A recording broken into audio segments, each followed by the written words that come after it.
நிஅமத்தை ஏற்றுக்கொண்டக்கு அடுத்த கட்டமாக அந்த நிஅமத்து அல்லாஹு ரப்புல் ஆலமீன் எனக்கு தந்திருக்கிறான், அல்லாஹு ரப்புல் ஆலமீன் எனக்கு தந்திருக்கிறான் என்றால் அந்த நிஅமத்தை பாவத்துக்கு பயன்படுத்தாமல் இருக்கு. வார்த்தைகளால் நன்றி சொல்லுறது அடுத்தது. அல்லாஹ் தஆலா உன்னை தந்திருக்கிறான்டா, அதை அவனுக்கே முரணான ஒரு இடத்துக்கு என்ன செய்யணும், யூஸ் பண்ணாமல் இருத்தல், பயன்படுத்தாமல் இருத்தல். அல்லாஹ் ஒரு நியாமத்தை தாரான், ஆனால் அந்த நியாமத்தை முழுமையாக எங்க நம்ம செய்யறோம்னு சொன்னா அவனுக்கு மாற்றமான விடயங்கள்ல என்ன செய்யறோம், நம்ம அதை பயன்படுத்துகிறோம். இறைவன் பொருந்திக் கொள்ளாத இடங்களை நம்ம என்ன செய்யறோம், பயன்படுத்துகிறோம். பொருளாதாரம் அல்லாஹு தாலா தந்த ஒரு நியாமத், ஆரோக்கியம் அல்லாஹு தாலா தந்த ஒரு நியாமத், ஓய்வு நேரம் அல்லாஹு தாலா தந்த ஒரு நியாமத், வேற வசதிகள் அல்லாஹு தாலா தந்த நியாமத், அறிவு அல்லாஹு தாலா தந்த ஒரு நியாமத், புரிதல் அல்லாஹு தாலா தந்த ஒரு நியாமத், நம்மகிட்ட இருக்கக்கூடிய அஹ்லாக்குகள் அல்லாஹு தாலா நமக்கு படைப்போடு பிறப்போடு தந்த ஒரு நியாமத். இதெல்லாம் நம்ம வைத்துக்கொண்டு என்ன செய்வோம்னா அவனுக்கு முரணான இடத்துல என்ன செய்வோம், உபயோகப்படுத்துவோம். ஆனா அல்ஹம்துலில்லாஹ்னு சொல்றது சரியா? அடுத்தது என்னென்ன புகழ் இருக்குதோ, சுப்ஹானல்லாஹி வ பிஹம்திஹி அதத ஹல்கிஹி வ ரிதா நஃப்ஸிஹி வ ஸினத அர்ஷிஹி வ மிதாத கலிமாத்திஹி சொல்லிட்டு அதை கொண்டு போய் வேற இடத்துக்கு என்ன செய்யறது, பயன்படுத்துறது. இது எப்படி நன்றியாக ஆகும்? அல்லாஹு தஆலா அதாவது நம்ம ஒரு மனைவிக்கோ நம்ம பிள்ளைக்கோ நமக்கு கீழே உள்ளவர்களுக்கோ ஒரு பொருளாதாரத்தை கொடுக்குறோம், அவங்க முழுமையாக யூஸ் பண்றது நம்மளுக்கு எதிரான வேலையில எப்படி இருக்கும்? நான் உங்களுக்கு தேங்க்யூ சொல்றேனா இல்லையா? அதுக்கு பிறகு எதுல யூஸ் பண்ண உங்களுக்கு என்னன்னு கேட்டால் எப்படி இருக்கும்? அதாவது வார்த்தையில நான் உங்களுக்கு ஜஸாக்கல்லாஹ் ஹைரான்னு சொல்லிட்டேன், தேங்க்ஸ் பண்ணிட்டேன். அதுக்கப்புறம் நான் எதுக்கு யூஸ் பண்ணா உங்களுக்கு என்ன, உங்களுக்கு கூலி கிடைச்சிட்டு போகுது. எப்படி சொன்னால் எப்படி நம்மளால தாங்க முடியாதோ அப்படி இருக்கிற சந்தர்ப்பத்தில் படைத்தவனை நம்ம எப்படி அகௌரவப்படுத்துகின்றவர்களாக நாம் என்ன செய்வோம், அமைவோம் மட்டும் பாருங்க. அவனுக்கு முரணான விஷயங்களை உபயோகப்படுத்துறோம் என்றா நம்ம நன்றி செலுத்தலை. அது அறிந்தாலும் சரி ஏற்றாலும் சரி, அல்லாவுக்கு மாற்றமான அவன் தந்த நியாமத்தை அவனுக்கு மாற்றமான இடத்துல நம்ம உபயோகப்படுத்த நேரத்தில் மனிதனின் அடிப்படையில் மிகைத்து பாவம் செய்தல், தெரியாமல் பாவம் செய்தல், ஒரு இடத்துல உணர்ச்சி வசப்பட்டு பாவம் செய்தல் மனிதன்கிட்ட நடக்கும். அதுக்கு அல்லாஹ்ட்ட நம்ம இஸ்திக்ஃபார் செஞ்சு தௌபா செஞ்சு என்ன செய்யணும், நம்ம அதில் மீண்டு விட வேண்டும். ஆனால் வயலுல் லில் முஸிர்ரீன் அல்லதீன யுஸிர்ரூன அலா மா யஃஅலூன் ரசூல் ஸல்லல்லாஹு அலைஹி வஸல்லம் சொன்னாங்க. அதாவது ஒரு விஷயத்தை செய்துவிட்டு அதில் தொடர்ந்து நிலைத்திருப்பவர்களுக்கு கேடுதான். நாம் ஒரு தவறான விஷயத்தில் அதை செய்துவிட்டு அதில் தொடர்ந்து நிலைத்திருப்பவர்களுக்கு கேடுதான் என்று ரசூலுல்லாஹி ஸல்லல்லாஹு அலைஹி வஸல்லம் என்ன செய்றாங்க, சொல்றாங்க. எனவே இந்த பகுதி அவசரமாக நம்ம திரும்பி வருவதும் அந்த நன்றியை நம்ம மீட்டிக்கொள்வது, யாரெல்லாம் நான் பிழை விட்டுட்டேன் என்று மீட்டிக்கொள்ளக்கூடிய ஒரு அம்சம். இந்த இடத்துல நீங்க பார்த்தீங்கன்னு சொன்னால் நம்ம பாவமான காரியங்களுக்கு நமது அல்லாஹு தாலா தந்த நிஅமத்துக்களை உபயோகப்படுத்துகிறோமா என்று பார்த்தா அலட்சியமா உபயோகப்படுத்துறோம். அதாவது ஒரு இடத்துல உணர்ச்சி வசப்பட்டு தவறாக பிழைவிட்டு அப்படி இல்லை, அலட்சியத்தோடு புதிய புதிய நியாமத்துக்கள் அல்லாஹ் தஆலா ஒரு மனிதன் பிறப்போடு வரக்கூடிய நியாமத்துக்கள் இருக்கு. அவன் ஆரோக்கியம், அவனோட வாழ்க்கை சூழ்நிலை, அவனோட தொழிலெல்லாம் பிறப்போடு வரக்கூடிய ஒரு சூழ்நிலையாக கூட இருக்கலாம். புதிதாக இவர் அழுது கேட்டு ஒரு ஆரோக்கியம் அல்லாஹ் தஆலா ஒரு அருளை கொடுத்திருப்பான். அந்த அருளை எடுத்த எடுப்பிலேயே என்ன செய்வார், தவறுக்கு யூஸ் பண்ணுவார். சில இடங்களை இமாம் இப்னு கைம் அல் ஜௌஸிய்யா ரஹ்மத்துல்லாஹி சொல்லி காட்டுறாரு. சோதனை நேரங்களில் பாவம் செய்வான். சோதனை நேரங்கள் என்பது அவன் அல்லாஹ்வை உணர்ந்து திரும்பி வர வேண்டிய இடம். அந்த நேரத்தில் பாவம் செய்து கொண்டிருப்பான். இது அல்லாஹ்வுடைய அதாப வேகமாக என்ன செய்யும், கொண்டு வந்து சேர்க்கும். வெள்ளிக்கிழமை நாள் மக்கள் இபாதத்துக்குன்னு நெருங்கி கொண்டிருக்கிற நாள், அன்றைக்கு பாவத்தில் என்ன செய்வான், ஈடுபட்டு கொண்டிருப்பான். அது மிகப்பெரிய. அதே போல ரமதானுடைய நேரங்கள், இவைகள் எல்லாம் ஒரு மனிதன் அதாவது வீம்பாக அந்த அருள்களையே உணராமல் ஆரோக்கியமான நிலையில் ரமதான் ஒருவர் அடையுது, நோம்பு பிடிக்க முடிந்த நிலையில் அவருக்கு ரமதான் அடையுது என்றதே ஒரு பெரிய ஒரு நியாமத். ஒவ்வொரு ரமதான் நம்ம கேட்கறதுவான அடுத்த ரமதான் நமக்கு கிடைக்கக்கூடிய வாய்ப்பை தாயாளான். அது எங்களுக்கு கிடைத்த பின்னால அந்த ரமதானை நம்ம நோன்பு பிடிக்காம அதுல பாவங்கள் செய்து கொண்டிருக்கிறது இதில் அடங்கும். நம்ம அல்லாஹ் தஆலா தந்த ஒரு சந்தர்ப்பத்தையும் ஒரு நிஅமத்தையும் நம்ம அசிங்கப்படுத்துகிறோம், அவைகளை அலட்சியப்படுத்துகிறோம், நடக்கும். மீறி நடக்கக்கூடிய பாவங்கள் என்று இருந்தால் இது அப்படி இல்லை.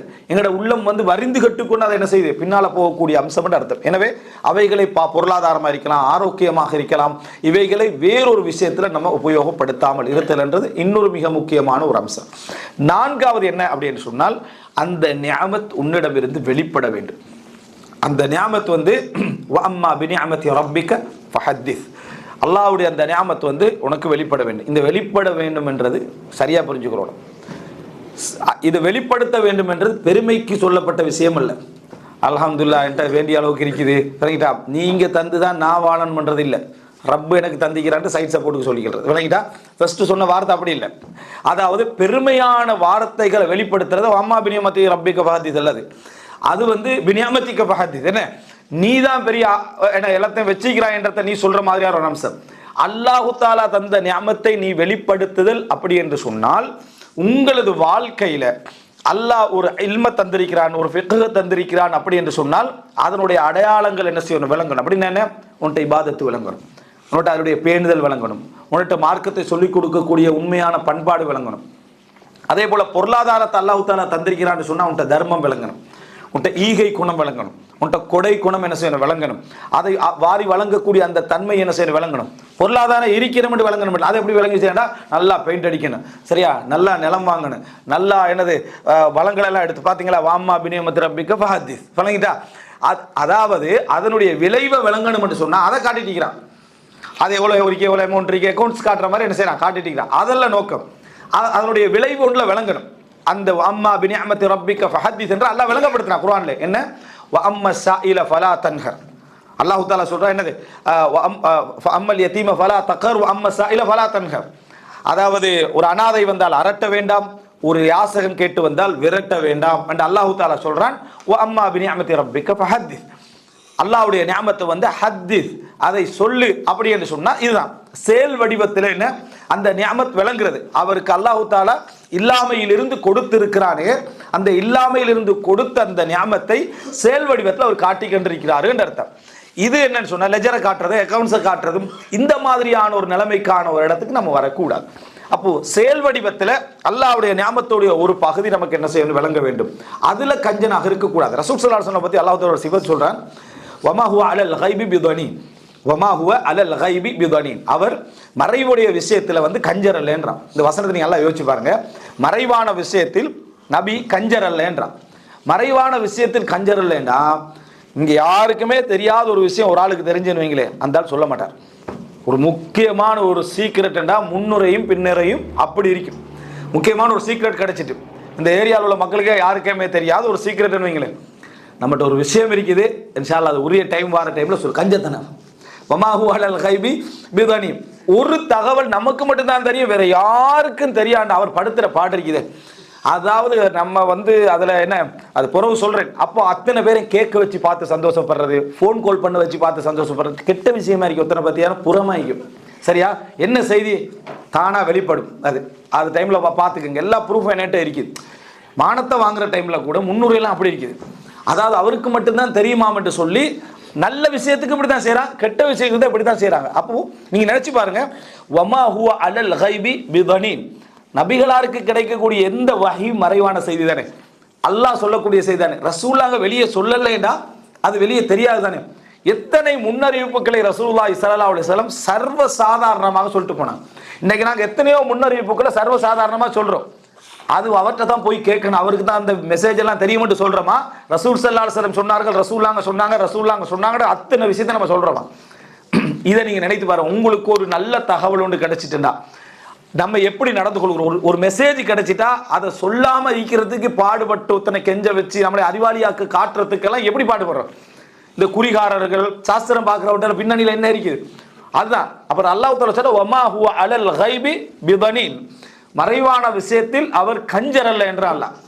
இந்த நீங்க நினைச்சு பார்த்தீங்கன்னு சொன்னா நம்ம வந்து இந்த மாதிரியான அம்சங்கள்ல எப்படி நடந்து கொள்ள வேண்டும். எங்களுக்கு அல்லாஹ் தந்த எந்த நியமத்துக்களாக இருந்தாலும் அதுல வந்து இது நமக்கு மட்டும், இது எங்களோட வைத்துக் கொள்ள வேண்டும், யாருக்கும் தெரியப்படுத்தக்கூடாது, இது அருளை மற்ற உணரக்கூடாது என்ற இடத்துல நம்ம இருக்கவே கூடாது என்ற. அதுக்காக உள்ள ரகசியத்தெல்லாம் சொல்லணும்னு சொல்லல.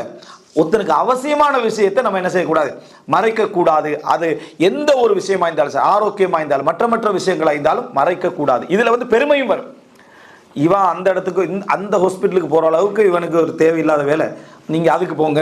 அதாவது தான் அனுபவித்ததை அவன் அனுபவிக்கிற தரத்தில் இல்லை என்று நினைக்கிறதே என்ன, நம்ம வந்து அந்த நியமத்தை சரியான முறையில் என்ன செய்யல, நம்ம செய்யவில்லை. பாடசாலை ஆக்கலாம், எதுவாக இருக்கலாம். அப்ப நான்காவது அம்சம் அம்மா பினிஅமத்தி ரப்பிக்க ஃபஹதீஸ்.